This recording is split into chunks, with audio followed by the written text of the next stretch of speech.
Badzer fans, and I'm here with the band B-Sides. Would you guys like to introduce yourselves? Hi, I'm Harry. I'm Will, I play the drums.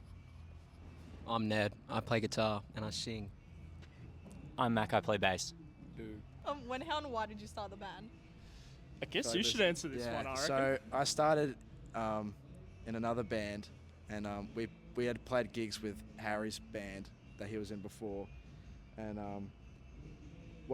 I met Ned through a Facebook group, and we were jamming on and off, kind of in between bands, and I left the other band that I was in, and then joined another band with Mac in it, and a lot of like niche Melbourne supergroups. But what am I saying here? What are you getting at? How we started a band? Yeah, that's right. I've gone blank.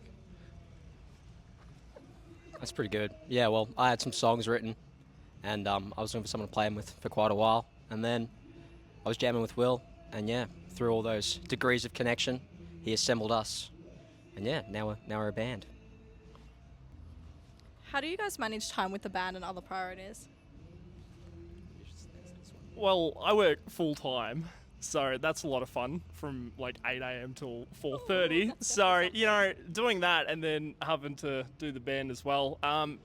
Tends to be nighttime works best for us, kind of just make it work.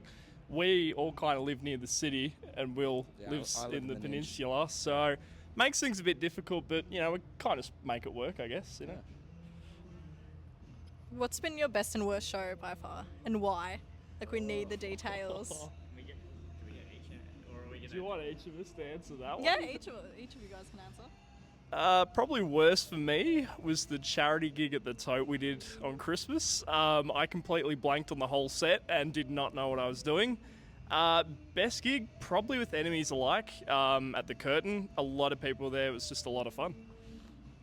Yeah, I can't say I've had like many worse gigs with this band, but I've had like blood noses during sets, like really hot days.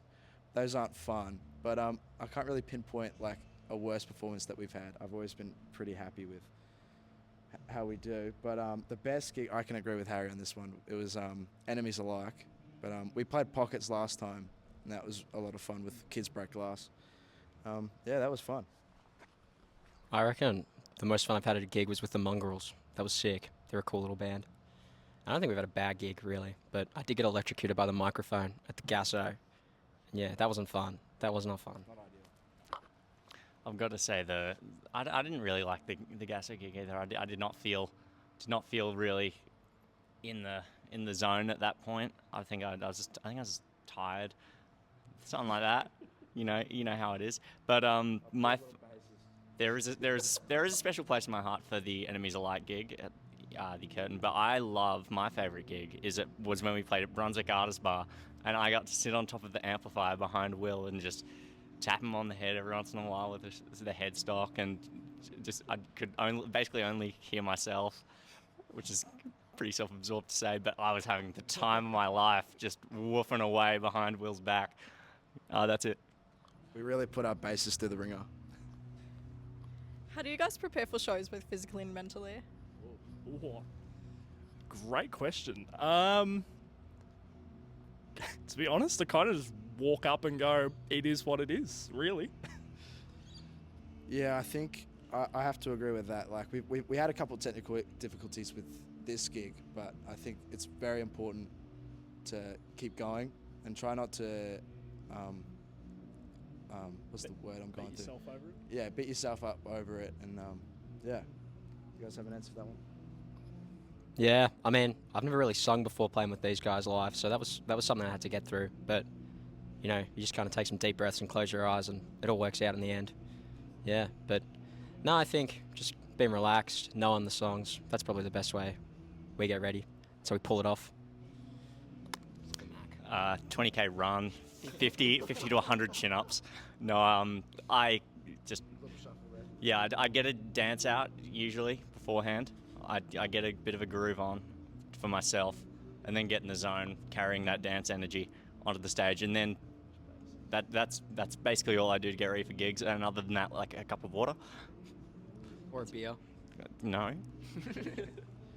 With Ned, it's cigarettes. What's your go-to pre-gig food or drink? Ooh. I don't even know. I guess. I know yours. Yeah, go on. It's a monster. Harry loves his monsters, and You got me there. yeah. Yeah. I'll speak for Harry for that one. But I don't know. I like hot chips. I like eating hot chips. They're pretty nice. Beer and a cigarette. What was the question? What was the question again? Something about food before a gig. Food before a gig. Usually hot chips. I love falafels and cigarettes. Yummy. Ultimate combination. Any up-and-coming bands you guys would recommend?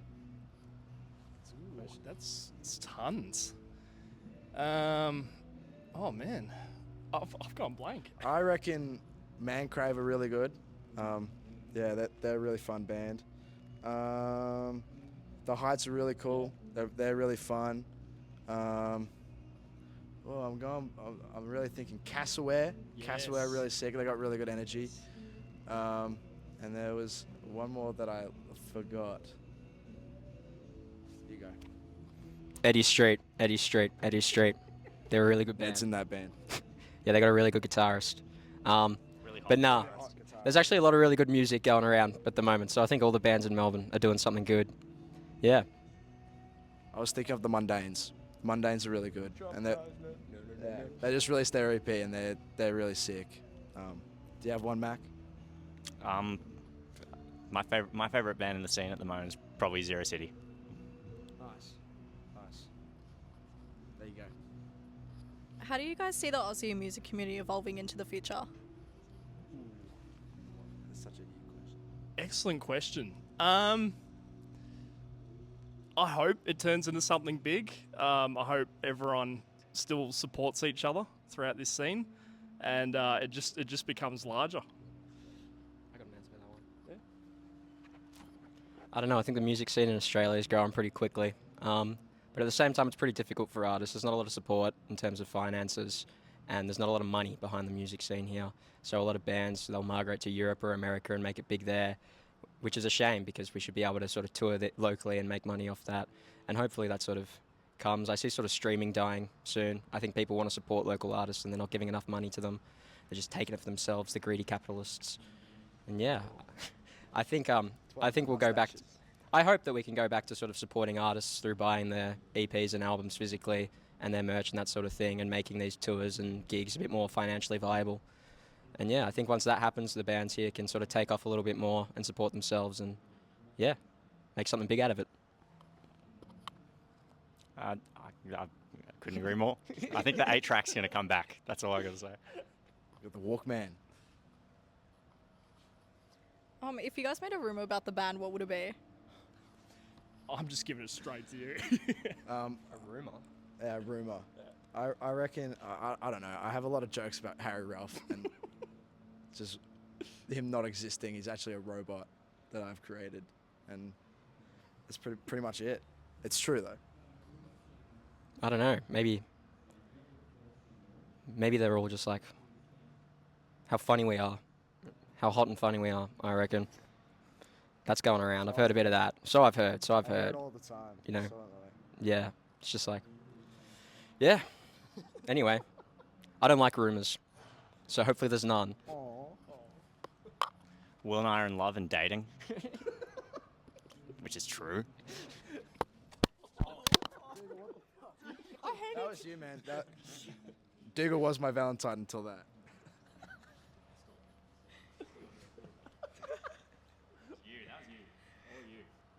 How did you guys come up with the band name?